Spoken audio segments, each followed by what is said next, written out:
There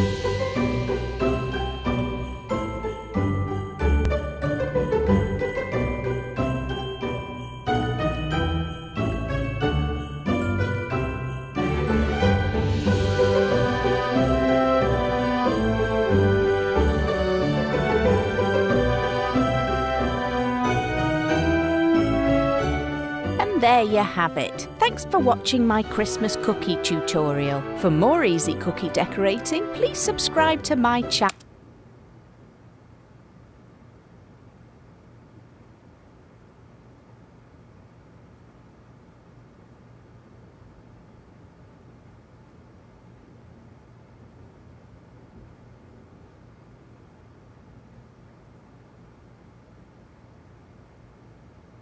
It's the season to be jolly, fall. Hey, that looks awesome. Really? Yeah. You made those all by yourself? Well, yeah. Where'd you learn how to do it? You made those all by yourself? I did. I was watching this YouTube video. You're so good at decorating cookies. Come on, buddy. Hey, we should go carry them.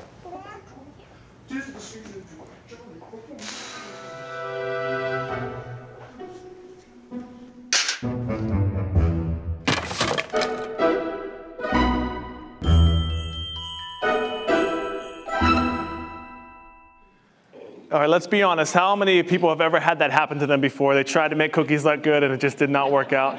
Isn't that frustrating?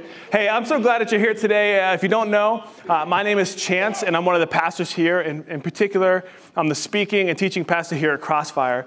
And I'm just so grateful for all of you for being here today. We're so excited that on this wintry, cold morning that you decided to show up and to be here with us in community. So thank you all for being here today. We hope that today is impactful for you, and we hope our goal is that you leave today intrigued, that you want to figure out some things and maybe hear some more about what we have to say, because what we believe that God is offering is so good and so awesome. And if you were with us last week, we were going to start this series, but something happened to me. As Eric, our senior pastor, put it, I was praying at the altar of a porcelain bowl. So I ended up getting the flu last week. So I just want to thank all of you for your grace and your patience and allowing for us as a team to kind of change things up. And I'm grateful for Steve and for Jess and for Matt and Jamie and Pastor Eric for filling in while I was sick. And if I hope that none of you get that kind of flu because it was vicious. And what's weird is that my daughter, who's 2, she got over it in like 12 hours. And it took me like 48 hours to get over it. So I don't understand how that happens. I must be getting just a little bit older. So it's kind of hard to say. So hey, we're so glad that you're here today. We're starting a new series that I'm really, really excited about. And the series is called Who Needs Christmas? Have you ever thought of that before? I'm not asking you to raise your hands, and I don't want you to answer out loud, but think about it. Why do you need Christmas?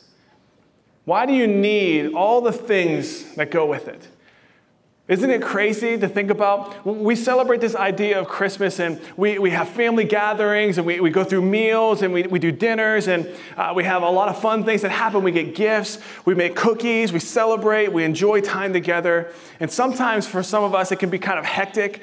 It can be chaotic. We have to go to stores. We have to find the perfect gift at the right time. For some of us, though, it could be sad because we're mourning the loss of a loved one. There's many different things that we go through, but there's just something about the Christmas season that draws you to it, right? There's just something about the Christmas season that draws you to it. And the question that we're going to be teasing out for the next 3 weeks is, who really needs Christmas? It's an important question. And it's a question that I think we should be wrestling with. It's a question that I think is really important for us, because even the day of the first day when Christ came, the day of his birth, people were looking. In fact, it says in the scriptures that the 3 wise men were looking at the star in the east. They were searching, because there's something about the Christmas holiday. There's something about the Christmas season that causes the world to stop. That causes the world to stop and to think and to ponder and to wonder, why do I really need this? And so our goal for the next 3 weeks is to help answer that question, because that question, we believe, is very, very important for us as Christ followers today. But here's another interesting thing. Did you know the Christmas story didn't actually start on the day that Christ came to this world. Did you know that? In fact, I would argue that the Christmas story didn't start with this young couple who were worried or wondering how it is that they got pregnant. I think the Christmas story began with this older couple who are wondering how in the world they actually got pregnant. I think it may be this way. The Christmas story didn't start with this young couple who were worried about where they were going to have a baby. It started with an older couple who were about 75 years old who were wondering if they were ever going to have a baby at all. That's where Christmas began. And so we have this really, really unique story, that I think oftentimes we overlook. We think that the Christmas story begins with angels standing before this young virgin named Mary who is pregnant, saying, hey, you're going to have the Son of God. We think the Christmas story starts there, but in fact, the Christmas story starts about 2,090 years before that moment ever took place. It started about 2,090 years BC with this old couple that you might be familiar with, that you might have heard of, you've been around the church before. It started with this guy named Abram, who we would later know as Abraham. And so the story started 2,090 years BC. And one of the things that I want to say before we really dive in, before we get started, is that Christianity, our faith, our belief in Christ, does not hinge on the Christmas story. Just want you to know that. And I'm not trying to make you think I'm crazy or anything. Hear me out. I believe the Christmas story is real and is accurate, but I'm also aware that some of us come into this place today wrestling with, can this story actually be true? And so for me, what I lean on, what I kind of hold on to, and I've heard other pastors say this before, you've maybe heard me repeat this before, but what I believe is that Christianity hinges not on the fact of how Jesus came into the world, but Christianity hinges on the fact that Jesus was raised and resurrected. Christianity starts with this idea of this guy who predicted his own life, suffering, death, and resurrection, and was able to pull all of that off. And so Christianity doesn't hinge on your believing of the story of how he got here, but it does hinge on your belief that he died and rose again. And that is a pretty amazing thing. And so if you're coming in here today struggling with the whole idea of Christmas and how it all began and trying to figure out all the X's and O's and dot all the I's and cross all your T's, getting the story together, I want you to know the story is accurate, the story is true, but if you are wrestling with faith because it's something so crazy, so almost unbelievable, that I'm telling you, you've come to the right place, because we're not going to talk so much right now about that story, but we're going to talk about a story, about a promise that God made to some old couple that changed the world forever, that changed their world completely because of the promises that he made to this guy named Abraham. And it comes to us today from this book called Genesis. It comes to us from the Jewish scriptures that were added to the New Testament that came together called the Bible. But in the Bible, there's this chapter at the very beginning called the book of Genesis. And it's Genesis chapter 12. And God begins to speak. And God says, I have a plan to rid sin out of this world. And the plan is going to start with this individual. And this is how it starts in Genesis chapter 2, or chapter 12, verse 1. It said, then the Lord said to Abram, go from your country, your people, and your father's household to the land that I will show you. And Abraham was probably thinking, what? Go to this land that I will show you. Go to this place. And what God is actually asking Abraham to do is he's saying, hey, I want you to leave everything that you know with zero direction, with zero clue, with zero map. I want you to go to this place that I'm going to show you. I want you to do something great. I want you to leave your country and to leave your people, to leave all your comfortability, to leave everything that you have. Just drop it and follow me. Follow me where I have to go, lead you. Follow me to the place that I am going to show you. And here's how it continues on. And God starts making promises. And the promises are really interesting to me. But God starts making specific promises to Abraham. He says, I will make you into a great nation. And Abraham's probably thinking, great nation? You're asking me to leave my people. You're asking me to leave everything I know so that you can make me into a great nation. And the way that they thought of nations back then wasn't the way we think of nations. It wasn't necessarily about borders and land. It was more about family and clans and tribes and gatherings of people. And he says, how am I going to be a great nation if I don't have any people with me? How is that going to work? How is that going to happen? In fact, he's probably thinking to himself, I don't know if I could be a great nation, but let's start somewhere smaller, God. Let's see if I can be like a great grandfather or a great father or a great something. A great nation, that just seems ridiculous. That seems unbelievable. That seems impossible. God, how is that going to happen if you're asking me to leave everything that I know? And God probably knew what Abraham was thinking. Because Abraham thinks the way that you and I think. And God knows this very, very well. And then God continues on with the promise. God continues on with the promise, and he says, hey, listen, I will make you into a great nation, and I will bless you. I will make your name great, and you will be a blessing. And God says, I will bless you. In other words, God says, listen, I know that I'm asking you to do something crazy. God says, I know that I'm asking you to step away from your security. I know that I'm asking you to do something that's very uncomfortable. In fact, people around you are probably telling you that it is very unwise to do this because you're leaving everything of your security. But God's saying to him, listen, I want you to step away from your security in order for you to step toward your destiny. I want you to step away from your security so you can step toward your destiny, because Abraham, I am going to bless you beyond measure. I am going to blow your mind with what I'm about to do in your life. So just follow me. Come along in the journey. And what's really interesting to me, he says, I will make your name great.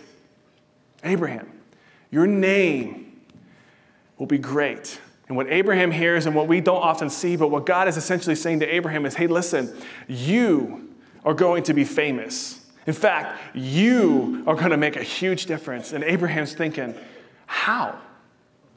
How can I make a difference? If you're asking me to leave everything, you're asking me to leave everything and go to a place I don't know. I don't even know if I can survive. I'm not going to be famous. I'm going to flop. It's not going to work, God.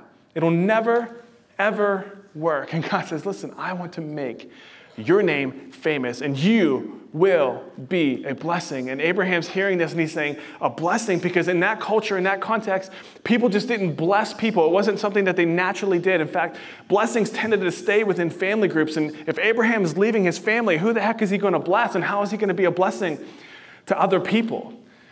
So Abraham is confused, and he's unsure, because what God is talking to him is the impossible. It's unbelievable. It's crazy. And then he finishes the verse, and he says this to Abraham. And this is probably my favorite part. And he says, all people on earth will be blessed through you. In other words, he says, listen, and in fact, what we don't see here in Scripture that I kind of cut out for the sake of time, but God says, I will bless those who bless you, and I will curse those who curse you. In other words, what God is saying to him is, listen, I'm going to be with you every step of the journey. And in those moments where it feels uncertain, in those moments where it feels impossible, in those moments where it feels kind of scary, or you get worried, or you're fearful, or you're struggling, or you have doubt, I will be with you every step of the way. And all people, meaning everybody, not just his family, not just his people, but the Gentiles, you and me will one day be impacted, and one day be able to know and to be able to memorize and to hear the name Abraham, and we will be blessed through him. In fact, what God is saying is, listen, Abraham, I am choosing you. Now, we don't know why he chooses Abraham as much. We don't know why he chooses Mary and Joseph. We don't understand those things. But God says, listen, Abraham, I am choosing you, and you are going to change the face of the world forever. Nothing is going to be the same because of you and what I'm doing through you. And Abraham heard these promises. And I don't know how you feel about this, but put yourself in Abraham's shoes. How would you feel? It'd be scary. It'd be tough. I'd have a lot of doubt. In fact, I have a lot of doubt in my life in general, and I know a lot of us in this place have a lot of doubt and a lot of struggle. But here's the thing. Abraham believed the unbelievable. In fact, Abraham went. And even though Abraham had doubt, even though Abraham was worried, I'm too old to be having kids. I'm too old to be, he was about 75 years old. I'm too old to be having kids. This is never going to work, God. This is never going to happen.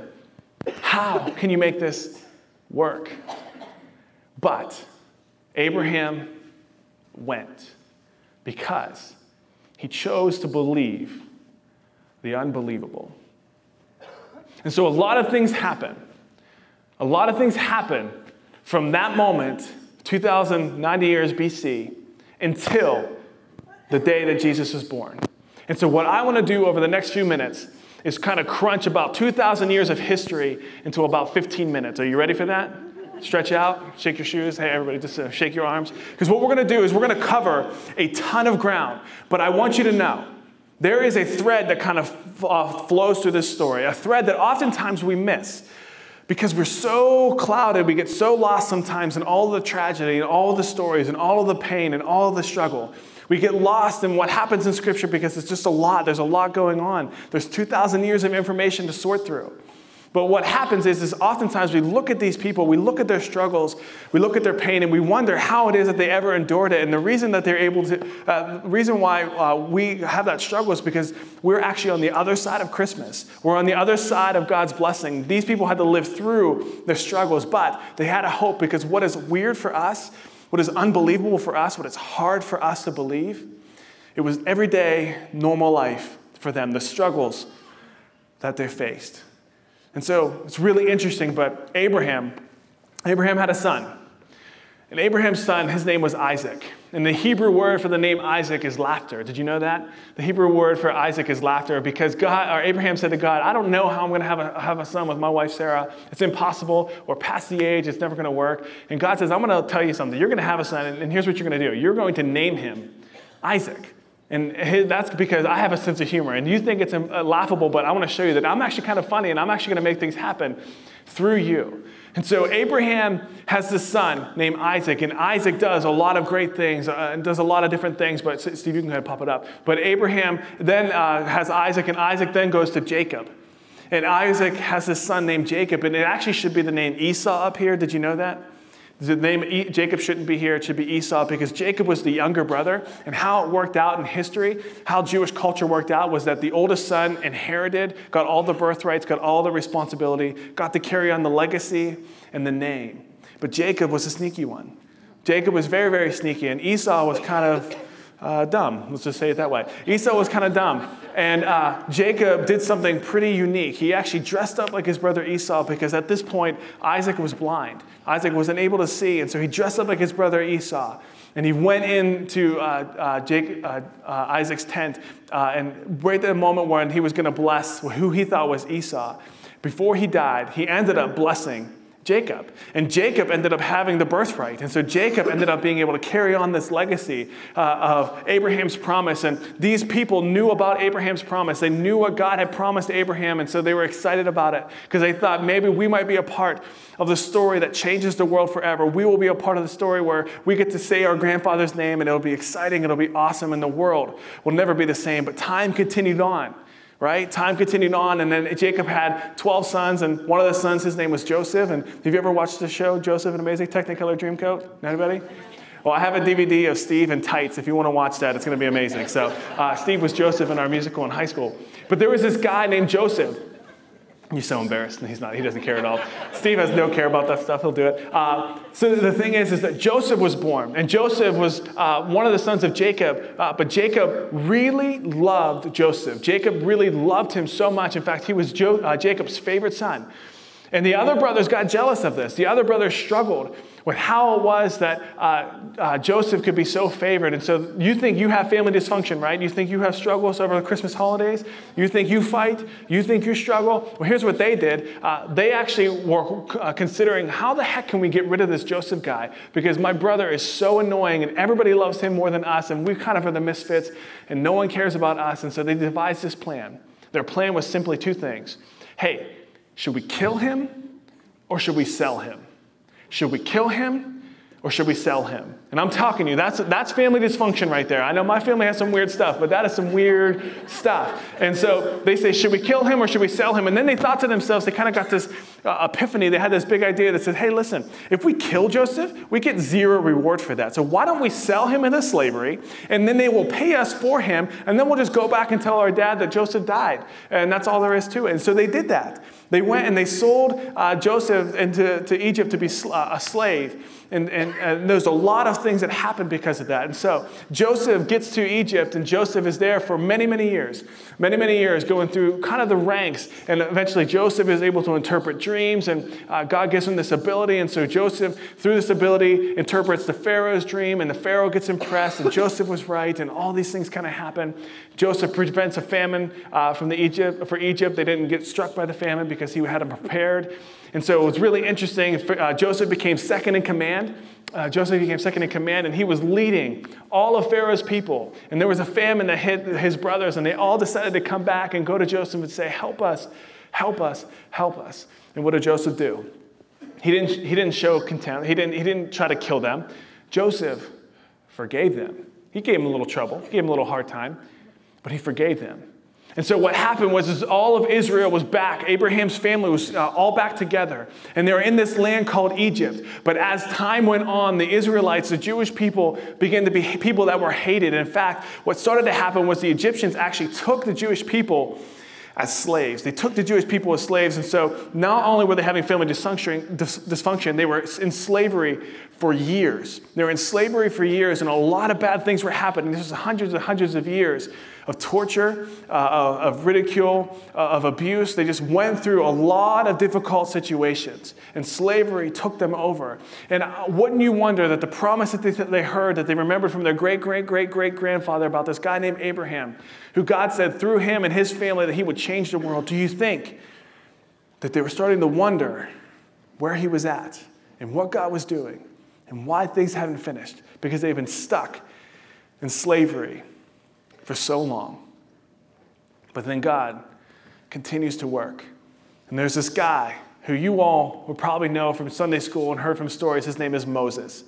And Moses comes and he rescues the people. God says, hey, Moses, I want to use you who grew up as an Egyptian, but really were a Jewish boy under the Pharaoh's daughter. And so what I want to do is I want to use you to release my people, to free my people. So go tell the Pharaoh, your stepbrother, go tell him, hey, listen, I want my people to be free. And so all that story happens. Pharaoh, Pharaoh. Anybody remember that song? Oh, baby, let my people go. Huh. Ah, yeah. You never heard that song? When you were in youth ministry, you did those songs. No one? There he is. We got one. It's a great song. We used to always do like Pharaoh, Pharaoh. I love it.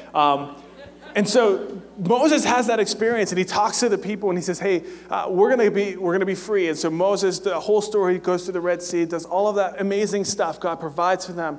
And they get lost in the wilderness, and they're there for 40 years, and a lot of things happen, and they're there for so long. And ended up they get to a place where they're finally starting to establish themselves. And I'm trying to quickly bunch history up. But then there was this guy who kind of popped up out of years of just being lost, kind of wondering. His name was King David. You ever hear of King David? King David did some amazing things. In fact, David was the one who writes all of the Psalms, or majority of the Psalms in your Bible. It's right in the middle. David writes a lot of the Psalms, and in those Psalms, David explains some of the things that God does in him and through him. He explains the decisions that he made that were bad, that were poor decisions. And so David becomes this king. In fact, God suggests that they don't do this, but they do this anyway. So the Israel people, what they end up doing is they say, God, we want a kingdom like everybody else. We want a kingdom and a nation that is like everybody else because we want to rule, we want to be big, we want to be known, we want to have that great name that you said that we would have. And God says, listen, that's not the plan I have for you, but because I am a gracious God, because I am a good God, sure, have your kingdom. And so Israel gets this huge kingdom, and David does some amazing things. David leads his people in a way that draws them together, and they're starting to think, hey, maybe this promise that God made so many years ago, maybe this promise that God made to Abraham is finally coming true. It's finally starting to stick. It's finally starting to matter. And then David has some struggles, and then David gets ready to build the Holy of Holies for God, and God says, hey, David, you've made some mistakes, and so what I want to do is I want you to get all the stuff together, but you don't get to build it. Your son does. And so David has a son, and his son is Solomon. And Solomon was the wisest person to ever walk this world. In fact, we don't only know that from Scripture. There's so many other documents that are written that talk about the wisdom and the life of Solomon. Solomon was a famous famous guy. In fact, when he was so young, God said, Solomon, you can have whatever you want. What is it? I give you riches, power, kingdom. And Solomon says, God, the only thing I want is wisdom. Wisdom to lead your people. And God's like, all right, I'll give you wisdom, and then I'm going to give you some other stuff too, because that's a great answer for a young person. And so Solomon reigns over the world, and he's doing so great. And God says, I have one caution for you, one thing that I want you to be cognizant of, one decision I don't want you to make. I don't want you to be in relationship with the other nations' wives. I don't want you to take on those things, because what they'll do is they'll start to distract you from me. And you will not find me, because you will be focused on other gods and other things. And as time went on, Solomon had all of these other wives, concubines, and different people. And slowly over time, his faith in God started to be eroded. And his faith began to be put into other things. And God says, listen, I can't stand for that. I can't stand for that. I gave you a warning, Solomon. I told you. And he says, so Solomon, the day you die is the day that I am going to destroy the Holy of Holies. The thing that you built for me, I'm going to take it out. And I'm going to divide your nation in half, because you did not listen to my advice. And people are scattering. And people are falling away. And no one is looking to me, because their king, you, did not lead them well. And so the kingdom began to be divided. And the kingdom was in turmoil. In fact, the southern kingdom of Israel ended up going through a lot of things and almost was non-existent. In the north, had some power, had a little bit of influence, but really was in turmoil, was really going through a lot of different struggles, a lot of different pain, a lot of different things. And then Isaiah comes into the picture. Isaiah is this prophet. Isaiah is this prophet. He wants to talk to the Israelites through God. And he wants to tell them, hey, listen, I know that you're up against it right now, and I know that your world seems crushed, and everything is divided, and you have nothing left. Everything is gone. But I want to tell you something. He says, through Isaiah, God says, I will also make you a light to the Gentiles, that my salvation may reach the ends of the earth. That's what God said to his Israelites. That's what God wanted his people to hear. In the midst of the darkest time that they have felt, in the midst of the biggest struggle they have been going through. And 300 years after that, God wanted to remind them one more time. And so God came up with this guy, spoke to this guy. His name was Malachi. You ever hear of Malachi? He's another prophet. In Malachi, he says this. He says, my name will be great among the nations. Keep going. I think there's one more, right? In every place, incense and pure offerings will be brought to me, because my name is great among the nations. God is saying, hey, listen, every place where there is worship, every place where people are at least somewhat thinking of me, my name is going to be great among the nations. In fact, my name is going to be so big that the Gentiles, the people who aren't Jewish, the people who don't understand our way of life, who don't understand my grace, they are going to know who I am. In fact, they are going to trickle all of that back to this guy named Abraham. And then the unbelievable happened. The impossible happened. God went silent. God stopped talking to his people. But what's really interesting is that even in the midst of God's silence, he did some amazing things in 400 years. And I don't know about you, I just want to pause for a second. How many of you have ever felt like God was silent in your life? How many of you have ever felt like God was talking to you? And then one moment, everything was going well, and then one moment, when things got bad, he went silent. We felt that way before. And could you imagine that 2,000 years, the Israelites were holding on to a promise that God had given to them, and they're saying, you're going to be a light to the Gentiles. We're going to be a light to the Gentiles. How is that possible? No one even respects us. No one even likes us. Everybody hates us. God, how is this going to happen? And I believe that a lot of them lost hope. A lot of them wouldn't believe anymore. A lot of them were scared, and God said, okay, it's the right time. It's the right time for me to speak.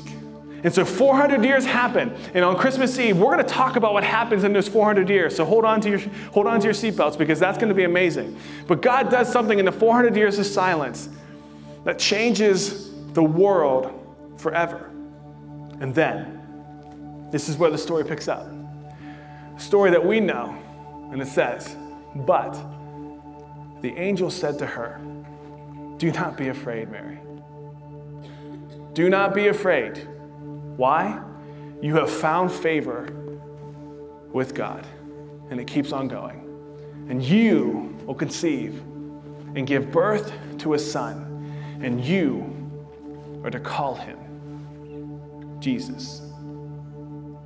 And so God waited 2,090 years to come through on his promise. Not because God wanted to wait for waiting's sake, but God was waiting for the right time, at the right place, to do something unbelievable. And for me, that makes the Christmas story so believable, because we can't always see the thread being traced through the story. We can't always see what God is doing, but God is doing something. And God said, this is the time for me to send my son into this world to change everything. And so the question that we're going to ask is, who needs Christmas? And God decided 2,000 years ago, in fact, even before that, God decided when Adam and Eve made the fatal mistake of eating from the forbidden fruit, God said, I have to make a plan, and I have a plan to rescue you all. I have a plan to save the world. And so the question, who needs Christmas? Well, the easy answer to that is that God says the world did. God says the world needed Christmas. But we want to know something a little more intriguing? Who else needs Christmas? Well, I believe God says that God needs Christmas too. And that is where we're going to pick up next week. Would you pray with me? Father God, thank you so much for the truth of your story. Thank you so much, God, for how much you truly do love us. And God, as we think about the Christmas story, as we think about all the things that you have done through Abraham, God, our hope is that you would continue to help us to see the story the way you have written it. God, that we would not just limit it. We would not just limit the story to a virgin birth, but God, we would see the whole story, the full story.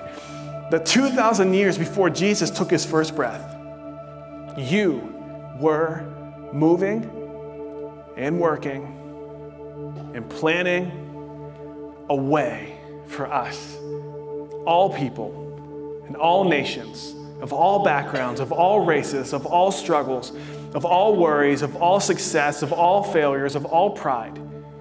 You were working all things together for the good of those who love you and who are called according to your purpose. And God, you had a plan to draw everybody to yourself. And so thank you.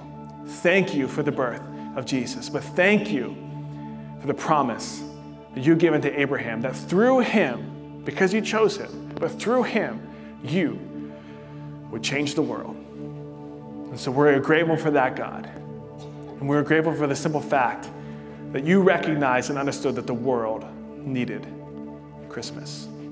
We pray all this in Jesus' name. Amen.